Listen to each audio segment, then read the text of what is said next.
শহরের ব্যস্ত রাস্তার মোড়ে ট্রাফিক সিগন্যালটা তখন লাল। ঘড়িতে ঠিক সকাল ৯টা। চারদিকে অফিস যাত্রীদের ভিড়, গাড়ির হর্ন আর মানুষের কোলাহল। এই ভিড়ের মধ্যেই নিজের পুরনো স্কুটার নিয়ে ধীর গতিতে এগিয়ে চলছিলেন অ্যাডভোকেট তানিয়া চৌধুরী। পরনে একটা সাধারণ সুতির শাড়ি, চোখে চশমা আর মুখে এক অদ্ভুত প্রশান্তি। তবে এই শান্ত চেহারার আড়ালে লুকিয়ে আছে এক ইস্পাত কঠিন ব্যক্তিত্ব। তানিয়া চৌধুরী এই শহরের হাইকোর্টের একজন অত্যন্ত পরিচিত এবং নীতিবান আইনজীবী। প্রভাবশালীদের রক্তচক্ষু বা অর্থের লোভ তাকে কখনো তার আদর্শ থেকে টলাতে পারেনি। তানিয়া যখন শহরের বড় বাজারটা পেরিয়ে ফাঁড়ির সামনের মোড়টায় পৌঁছলেন, তখন দেখলেন রাস্তার একপাশে বেশ কয়েকজন পুলিশ অফিসার গাড়ি থামিয়ে তল্লাশি চালাচ্ছেন। সেই দলের নেতৃত্বে ছিলেন ইন্সপেক্টর বিক্রম সিং। বিক্রম এই এলাকায় তার মেজাজ আর দুর্নীতির জন্য কুখ্যাত। সাধারণ মানুষকে ভয় দেখানো আর অকারণে টাকা আদায় করাটাই যেন তার প্রতিদিনের নেশা। তানিয়াকে দেখামাত্রই বিক্রম তার লাঠি উঁচিয়ে ইশারা করলেন। তানিয়া কোনো ঝামেলা না করে শান্তভাবে স্কুটারটি রাস্তার একপাশে দাঁড় করালেন। বিক্রম হনহন করে এগিয়ে এসে কর্কশ গলায় বললেন, কি ম্যাডাম, খুব তো তাড়া মনে হচ্ছে, হেলমেট কোথায়? আর স্কুটার কি ওড়াচ্ছিলেন নাকি?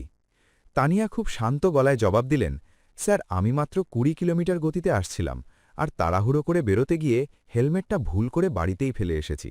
আইন অনুযায়ী যেটা জরিমানা হয় আপনি সেটা নিতে পারেন। তানিয়ার এই শান্ত এবং যুক্তিপূর্ণ কথাগুলো যেন বিক্রমের গায়ে আগুনের মতো লাগল। সে চিৎকার করে উঠল, আইন শেখাচ্ছ আমাকে? হেলমেট নেই আবার মুখে মুখে তর্ক? তোমাদের মতো মেয়েদের জন্যই রাস্তায় এত দুর্ঘটনা ঘটে। আজ তোকে এমন চালান দেব যে সারা জীবন মনে রাখবি।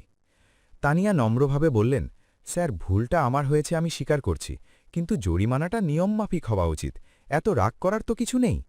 এই কথা শোনার সাথে সাথেই বিক্রম যেন হিতাহিত জ্ঞান হারিয়ে ফেলল। সবার সামনে হঠাৎ সপাটে এক চড় বসিয়ে দিল তানিয়ার গালে। চারপাশের মানুষ থমকে দাঁড়াল, কিন্তু পুলিশের ভয়ে কেউ এগিয়ে আসার সাহস পেল না। বিক্রমের চোখ মুখ রাগে লাল হয়ে গেছে। সে দাঁত কিরমির করে বলল, রাস্তা কি তোর বাবার সম্পত্তি? আবার জ্ঞান দিচ্ছিস? চিনিস আমাকে? এক্ষুনি লকআপে ভরে দেব, তখন বুঝবি কত ধানে কত চাল। তানিয়ার কান দিয়ে তখন ভোঁ ভোঁ শব্দ বের হচ্ছে। একটা অভাবনীয় অপমানে তার শরীর রিরি করে উঠল, কিন্তু তিনি নিজেকে সামলে নিলেন। একজন আইনজীবীর সবথেকে বড় অস্ত্র হল তার ধৈর্য। তিনি গভীর একটা শ্বাস নিয়ে বললেন, স্যার, চড় মারাটা কি আপনার ডিউটির মধ্যে পড়ে? আমি তো শুধু নিয়ম জানতে চেয়েছি। বিক্রম আরও উদ্ধত হয়ে বলল, বেশি নাটক করিস না, তোকে দেখে তো মনে হচ্ছে কোথাও ঠিকাঝিয়ের কাজ করতে যাচ্ছিস। বড় বড় কথা বলছিস, অফিস যাচ্ছিস। ৫,০০০ টাকা বের কর, নয়তো স্কুটার বাজেয়াপ্ত করব আর তোকে জেলের ঘানি টানাব। তানিয়া অবাক হয়ে বললেন, হেলমেট না পরার জরিমানা তো মাত্র ১,০০০ টাকা, আপনি ৫,০০০ কেন চাইছেন? বিক্রম পকেট থেকে একটা সিগারেট বের করে ধরিয়ে তাচ্ছিল্যের সুরে বলল, বাকি ৪,০০০ টাকা আমার এই চড় মারার পারিশ্রমিক আর আমার সময় নষ্ট করার মাসুল। দিবি কিনা বল? নিরুপায় হয়ে এবং পরিস্থিতির ভয়াবহতা বুঝে তানিয়া নিজের ব্যাগ থেকে ৫,০০০ টাকা বের করে দিলেন। টাকাটা ছিনিয়ে নিয়ে বিক্রম বিকট এক হাসি দিয়ে বলল, এবার ভাগ এখান থেকে, আবার যদি দেখি তবে কিন্তু রক্ষা নেই। তানিয়া সেখান থেকে চলে এলেন ঠিকই, কিন্তু তার ভেতরে অপমানের এক তুষের আগুন জ্বলতে শুরু করল। তিনি মনে মনে ঠিক করলেন, এই দুর্নীতির রাজত্ব তাকে শেষ করতেই হবে। বিক্রম সিং শুধু তাকে মারেনি, সে গোটা পুলিশ প্রশাসনের গায়ে কলঙ্ক লেপন করেছে। পরের দিন তানিয়া এক দুঃসাহসী পরিকল্পনা করলেন। তিনি জানতেন বিক্রমকে ধরতে হলে তাকে হাতে নাতে ধরতে হবে। তিনি নিজের চেনা পরিচয় আড়াল করতে একটা ঢিলেঢালা কালো বোরখা পরলেন। নিজের স্কুটারের সামনের হাতলে খুব সূক্ষ্মভাবে একটা গোপন ক্যামেরা ফিট করলেন তিনি। তানিয়া জানতেন এবার লড়াইটা হবে প্রমাণের ভিত্তিতে। সকালবেলা তিনি আবার সেই একই রাস্তা দিয়ে রওনা হলেন। দূরে দেখলেন বিক্রম তার চেনা ঢঙেই লোকজনকে থামাচ্ছে আর গালিগালাজ করছে। তানিয়া মোড় ঘুরতেই বিক্রম আবার লাঠি উঁচিয়ে তাকে থামাল। বিক্রম উপহাসের সুরে বলল, কি গো বোরখা সুন্দরী, এত দ্রুত কোথায় যাচ্ছ? ট্রাফিক আইন তো মনে হচ্ছে তোমার কাছে কিছু না। বের করো ২,০০০ টাকা। তানিয়া বোরখার আড়াল থেকে শান্ত গলায় বললেন, স্যার, আমি তো খুব ধীরেই চালাচ্ছিলাম, আর আমার মাথায় তো হেলমেটও আছে, আমার সব কাগজপত্রও সাথে আছে, আপনি কেন জরিমানা চাইছেন? তানিয়া একে একে ড্রাইভিং লাইসেন্স, ইন্স্যুরেন্স আর রেজিস্ট্রেশনের কাগজ বের করে দিলেন। সব ঠিক থাকা সত্ত্বেও বিক্রম চিৎকার করে বলল, কাগজ দিয়ে কি হবে? আমার চোখে তুমি নিয়ম ভেঙেছ, আর পুলিশের কথায় ওপর কথা, এই নে তোর পাওনা। বলেই বিক্রম আবার তানিয়ার গালে সপাটে এক চড় মারল। তানিয়া মনে মনে হাসল, বিক্রম নিজের অজান্তেই তার পতনের কফিনে শেষ পেরেকটি ঠুকে দিয়েছে।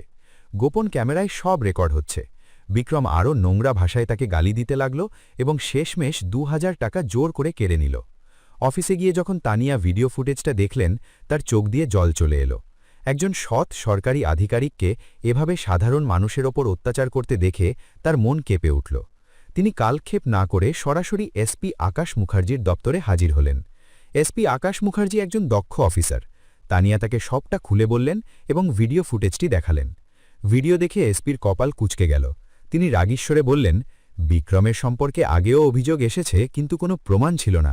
তবে এই ভিডিওটা ওকে শেষ করে দেওয়ার জন্য যথেষ্ট। কিন্তু মিস তানিয়া, একজন ইন্সপেক্টরকে সরাসরি বরখাস্ত করা আইনত একটু জটিল। আমাদের আরও পোক্ত কোনো প্রমাণ লাগবে যেখানে সে ঘুষের দাবি সরাসরি করছে। তানিয়া দমে যাওয়ার পাত্রী নন। তিনি বললেন, স্যার, আমি হাল ছাড়ব না। ও যদি মনে করে ও আইনের ঊর্ধ্বে, তবে আমি ওকে দেখাবো আইনের জোর কতটুকু। বাড়ি ফিরে তানিয়া সারা রাত ঘুমাতে পারলেন না। অপমানের জ্বালা আর ন্যায়ের তৃষ্ণা তাকে অস্থির করে তুলল। তিনি সিদ্ধান্ত নিলেন, এবার তিনি সরাসরি বাঘের ডেরায় ঢুকবেন। তিনি যাবেন থানায়, সেখানে গিয়ে সরাসরি বিক্রমের মুখোশ খুলে দেবেন। পরের দিন তানিয়া আবার সেই গোপন ক্যামেরা নিয়ে থানার ভেতরে ঢুকলেন। বিক্রম তখন তার চেয়ারে আয়েশ করে চা খাচ্ছিল। তানিয়াকে দেখেই বিক্রম চিনে ফেলল। বিক্রম ব্যঙ্গ করে বলল, আরে, সেই বোরখাওয়ালি যে রাস্তায় অনেক আইন দেখাচ্ছিল, এখানে কি চাই, আবার চড় খেতে এসেছ? তানিয়া শান্ত গলায় বললেন, স্যার, আমার এলাকায় কিছু চুরি হয়েছে, আমি একটা অভিযোগ বা এফআইআর করতে চাই। বিক্রম বাঁকা হাসি দিয়ে বলল, অভিযোগ তো হবে, তবে তার আগে টেবিলের ওপর ৫,০০০ টাকা রাখো, তবেই খাতা খুলব। তানিয়া এবার নিজেকে স্থির রাখতে পারলেন না। তিনি তীক্ষ্ণ গলায় বললেন, স্যার, থানায় রিপোর্ট লিখতে টাকা লাগে, এটা কোন আইনে লেখা আছে? আপনি যা চাইছেন তা সরাসরি ঘুষ। আপনি একজন সরকারি কর্মচারী হয়ে এভাবে মানুষের কাছ থেকে টাকা চাইতে পারেন না। এই কথা শোনা মাত্রই বিক্রম চেয়ার ছেড়ে লাফিয়ে উঠল। তার দম্ভে আঘাত লেগেছে। সে তানিয়ার দিকে তেড়ে এসে তার কলার চেপে ধরল। তানিয়া কি পারবেন বিক্রমের এই ক্ষমতার আস্ফালন থেকে নিজেকে রক্ষা করতে? থানার ভেতরে পুলিশ কর্মীদের সামনেই কি তানিয়া আবার অপদস্থ হবেন, নাকি এই ঘটনাই বিক্রমের জীবনের সবথেকে বড় কাল হয়ে দাঁড়াবে? থানার ভেতরের পরিবেশ মুহূর্তেই থমথমে হয়ে গেল। বিক্রম সিংয়ের দানবীয় হাতের মুঠোয় তানিয়ার জামার কলার। অন্য পুলিশকর্মীরা স্তম্ভিত হয়ে তাকিয়ে থাকলেও কেউ মুখ খোলার সাহস পেল না। বিক্রম দাঁত কিরমির করে বলল, তোর সাহস তো কম নয়, থানার ভেতরে দাঁড়িয়ে আমাকে আইনের ভয় দেখাচ্ছিস? জানিস, এই ৪ দেওয়ালের ভেতর আমিই রাজা। এখানে কোনো আইন চলে না, এখানে চলে শুধু বিক্রম সিংয়ের হুকুম।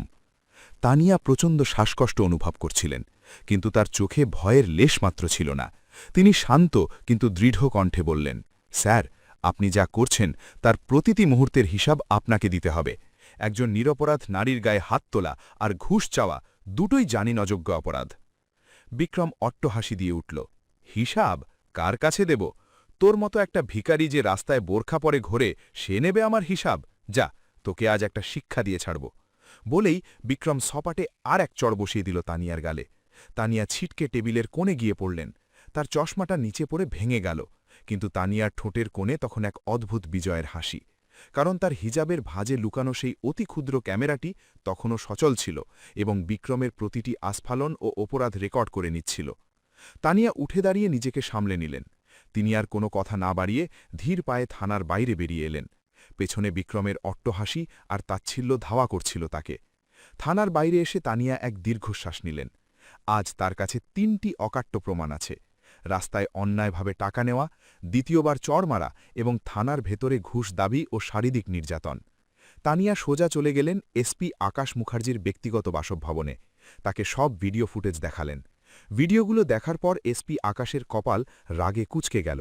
তিনি টেবিলের ওপর সজোরে একটা ঘুষি মেরে বললেন, ধিক্কার জানাই নিজেকে যে এমন একজন পশু আমার অধীনে কাজ করছে। তানিয়া দেবী, আপনি আজ যা করেছেন তা এই শহরের জন্য এক নতুন ইতিহাস হয়ে থাকবে। আমি এখনই বিক্রম সিংয়ের সাসপেনশন অর্ডার তৈরি করতে বলছি। শুধু সাসপেনশন নয়, ওর বিরুদ্ধে ফৌজদারি মামলাও হবে। তবে আকাশ মুখার্জি একটু থেমে বললেন, কিন্তু তানিয়া, বিক্রমের হাত অনেক লম্বা, ওর পেছনে শহরের বড় বড় নেতাদের আশীর্বাদ আছে। মামলাটা যদি হাইকোর্টে যায় তবেই ও সত্যিকারের শাস্তি পাবে, নতবা ওপর মহলের চাপে কয়েকদিন পর ও আবার কাজে ফিরে আসবে। তখন তানিয়া নিজের পরিচয় প্রকাশ করলেন। তিনি বোরখা সরিয়ে নিজের শাড়ির আঁচলটা ঠিক করে নিয়ে বললেন, স্যার, আমার আসল নাম অ্যাডভোকেট তানিয়া চৌধুরী। আমি হাইকোর্টের প্র্যাকটিসিং লয়ার। আমি শুধু এই পশুটাকে চাকরি থেকে সরাতে চাই না, আমি চাই ও সারা জীবন জেলের ঘানি টানুক, যাতে আর কোনো পুলিশ অফিসার সাধারণ মানুষের ওপর হাত তোলার সাহস না পায়। এসপি আকাশ অবাক হয়ে তানিয়ার দিকে তাকিয়ে রইলেন। তিনি জানতেন তানিয়া চৌধুরী একজন বাঘা আইনজীবী, কিন্তু তিনি যে নিজে এভাবে মাঠে নেমে লড়াই করবেন তা ছিল কল্পনার অতীত। পরের দিন সকালেই বিক্রম সিংয়ের সাসপেনশন লেটার পৌঁছে গেল। থানার ভেতরে যখন চিঠিটা পৌঁছল, বিক্রম তখন নিজের চেয়ারে বসে দম্ভ দেখাচ্ছিল। চিঠিটা পড়েই তার মুখ ফ্যাকাশে হয়ে গেল। এসপি অফিস থেকে জানানো হয়েছে যে তার বিরুদ্ধে গুরুতর দুর্নীতির প্রমাণ পাওয়া গেছে, কিন্তু বিক্রম তখনও ভাবছে যে সেই বোরখা পরা সাধারণ মেয়েটিই এর মূলে। সে জানত না তানিয়ার আসল পরিচয়। এদিকে খবরটা দাবানলের মতো সারা শহরে ছড়িয়ে পড়ল। এক বেনামি নারীর সাহসিকতায় ত্রাস সৃষ্টিকারী ইন্সপেক্টর বিক্রম সিং বরখাস্ত হয়েছে। সংবাদ মাধ্যমগুলো হুমড়ি খেয়ে পড়ল, কিন্তু তানিয়া নিজেকে আড়ালে রাখলেন। তিনি চেয়েছিলেন বিক্রমের সাথে সরাসরি দেখা হবে আদালতের কাঠগড়ায়। দুদিন পর মামলাটি হাইকোর্টে উঠল। গোটা আদালত চত্বরে জনসাধারণের ভিড়। রিকশা চালক থেকে শুরু করে সাধারণ চাকরিজীবী সবাই এসেছে সেই অজ্ঞাতনামা নারীর জয় দেখতে, যে বিক্রমের বিরুদ্ধে রুখে দাঁড়িয়েছে। বিচারক যখন এজলাসে বসলেন, তখন চারদিকে পিনপতন নীরবতা। কাঠগড়ায় দাঁড়িয়ে আছে বিক্রম সিং, পরনে পুলিশের পোশাক নেই, সাধারণ পোশাকে সে আজ বিমর্ষ। তবে তার উকিল দাবি করল যে ভিডিওগুলো জাল এবং বিক্রমকে ফাঁসানোর জন্য কোনো অশুভ চক্র কাজ করছে। ঠিক সেই সময় আদালত কক্ষে প্রবেশ করলেন অ্যাডভোকেট তানিয়া চৌধুরী। কালো গাউন পরা তানিয়াকে দেখে বিক্রমের চোখ চড়ক গাছ হল। সে চিনতে পারল, এ তো সেই মেয়ে কি যাকে সে রাস্তায় আর থানায় চড় মেরেছিল। বিক্রমের কপালে ঘাম জমতে শুরু করল। সে বুঝতে পারল সে কোনো সাধারণ নারীর সাথে লাগেনি, সে হাত দিয়েছে খোদ আইনের জ্বলন্ত উনুনে। তানিয়া যখন মামলার সওয়াল জবাব শুরু করলেন, তখন তার কণ্ঠস্বর আগুনের গোলার মতো শোনাল। তিনি বললেন, মাই লর্ড, এই লড়াইটা ব্যক্তিগত সম্মানের নয়, এই লড়াইটা সাধারণ মানুষের সেই বিশ্বাসের লড়াই যা পুলিশের ওপর থেকে উঠে যাচ্ছে। একজন পুলিশ অফিসারের কাজ হল জনগণকে রক্ষা করা, কিন্তু এই বিক্রম সিং সেই উর্দি পরে দস্যুর মতো আচরণ করেছে। তানিয়া এক এক করে ডিজিটাল প্রমাণ আদালতের বড় স্ক্রিনে পেশ করলেন। ভিডিওতে স্পষ্ট দেখা যাচ্ছিল বিক্রম কিভাবে তানিয়াকে চড় মারছে এবং ঘুষ চাইছে। শুধু তাই নয়, তানিয়া এক এক করে সেই সব সাধারণ মানুষকে সাক্ষী হিসাবে দাঁড় করালেন যাদের বিক্রম আগে হেনস্থা করেছিল। একজন বৃদ্ধ হকার এসে কাঁপো কাঁপো গলায় বললেন, হুজুর, এই দারোগাবাবু আমার থেকে প্রতিদিন ১০০ টাকা নিত, না দিলে আমার সব সবজি নর্দমায় ফেলে দিত। এক অটোরিকশা চালক বললেন, হুজুর, আমার ছেলের ওষুধের টাকাও জোর করে কেড়ে নিয়েছিল। আদালতের পরিবেশ তখন অগ্নিগর্ভ। বিক্রম সিং মাথা নিচু করে দাঁড়িয়ে আছে। বিচারক অত্যন্ত গম্ভীরভাবে সব প্রমাণ পর্যবেক্ষণ করলেন। কিন্তু মামলার মোড় ঘুরে গেল যখন বিক্রমের উকিল একটি আইনি প্যাঁচ বের করল। সে দাবি করল, যেহেতু ভিডিওগুলো গোপন ক্যামেরায় এবং কোনো অফিসিয়াল অনুমতি ছাড়া নেওয়া হয়েছে, তাহলে এগুলোকে সরাসরি প্রমাণ হিসেবে গ্রহণ করা যাবে না। আদালতে গুঞ্জন শুরু হল। তানিয়া চৌধুরী কি এই আইনি মারপ্যাচে হেরে যাবেন? সাধারণ মানুষের ন্যায়ের স্বপ্ন কি ভেঙে চুরমার হয়ে যাবে? বিচারক যখন তার রায়ের জন্য কলম তুললেন, তখন তানিয়া চৌধুরী এক শেষ তুরুপের তাস বের করলেন, যা আদালত কক্ষের সবাইকে স্তম্ভিত করে দিল। তানিয়া একটি মুখবন্ধ খাম বিচারকের দিকে বাড়িয়ে দিয়ে বললেন, মাই লর্ড, এই খামের ভেতরে এমন একটি জিনিস আছে যা প্রমাণ করে দেবে বিক্রম সিং শুধু দুর্নীতিগ্রস্তই নয়, সে একটি বড় অপরাধ চক্রের মূল হোতা। কি আছে সেই রহস্যময় খামে? তানিয়া কি পারবেন বিক্রমকে জেলের ভেতরে পাঠাতে, নাকি ক্ষমতার জোরে বিক্রম আবার মুক্তি পেয়ে তানিয়ার ওপর প্রতিশোধ নিতে আসবে? বিচারক গম্ভীর মুখে খামটি খুললেন। ভেতরে ছিল একটি ছোট্ট পেনড্রাইভ আর কিছু ব্যাংক স্টেটমেন্টের কপি। তানিয়া চৌধুরী আদালতকে সম্বোধন করে বললেন, মাই লর্ড, আমি যখন বোরখা পরে বিক্রম সিংয়ের ওপর নজর রাখছিলাম, তখন আমি শুধু আমার অপমানের প্রতিশোধ নিতে চাইনি। আমি জানতে চেয়েছিলাম একজন সাধারণ ইন্সপেক্টর হয়েও বিক্রম সিং কীভাবে শহরের বিলাসবহুল এলাকায় কোটি টাকার সম্পত্তি বানিয়েছে। পেনড্রাইভটি যখন আদালতের প্রজেক্টরে চালানো হলো, তখন স্তম্ভিত হয়ে গেল সবাই।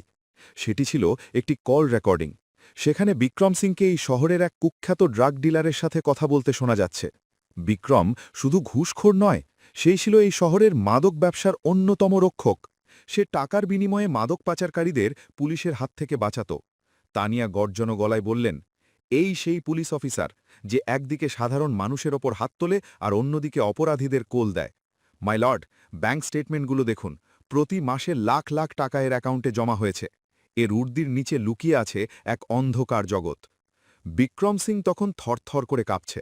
তার নিজের উকিলও তখন মাথা নিচু করে বসে আছে। পুরো আদালত কক্ষ একযোগে ফেটে পড়ল ধিক্কারে। সাধারণ মানুষের চিৎকার আর মিডিয়ার ফ্ল্যাশের ঝিলিকে বিক্রমের দম্ভ চুরমার হয়ে গেল। বিচারক তার চশমাটা ঠিক করে নিয়ে চূড়ান্ত রায়ের জন্য হাতুড়ি পিটিয়ে সবাইকে শান্ত করলেন। তিনি বলতে শুরু করলেন, আদালত সমস্ত তথ্য প্রমাণ ও ভিডিও ফুটেজ খতিয়ে দেখে এই সিদ্ধান্তে উপনীত হয়েছে যে ইন্সপেক্টর বিক্রম সিং তার পদের চরম অপব্যবহার করেছেন। তিনি শুধু একজন নিরপরাধ নারীকে জনসমক্ষে লাঞ্ছিত করেননি, বরং দেশের সুরক্ষায় নিয়োজিত পুলিশ বাহিনীর গায়ে কলঙ্ক লেপন করেছেন। মাদক চক্রের সাথে তার যোগসাজশ রাষ্ট্রের জন্য চরম হুমকি স্বরূপ। বিচারক তার রায়ে ঘোষণা করলেন, ১. বিক্রম সিংকে অবিলম্বে পুলিশ বাহিনী থেকে স্থায়ীভাবে বরখাস্ত করা হল। দুর্নীতি, চাঁদাবাজি এবং মাদক পাচারের অভিযোগে তাকে ১০ বছরের সশ্রম কারাদণ্ড দেওয়া হল। তার সমস্ত অবৈধ সম্পত্তি বাজেয়াপ্ত করে সরকারের অধীনে নেওয়ার নির্দেশ দেওয়া হল। রায় ঘোষণার সাথে সাথেই আদালত কক্ষ করতালিতে ফেটে পড়ল। বিক্রম সিংকে যখন পুলিশ কর্মীরা হাতকড়া পরিয়ে নিয়ে যাচ্ছিল, তখন তার সেই উদ্ধত চেহারাটা মাটির সাথে মিশে গেছে। সে তানিয়ার দিকে একবার তাকানোরও সাহস পায় না। আদালত থেকে বেরিয়ে আসার সময় এক বৃদ্ধা নারী তানিয়ার হাত ধরে কেঁদে ফেললেন।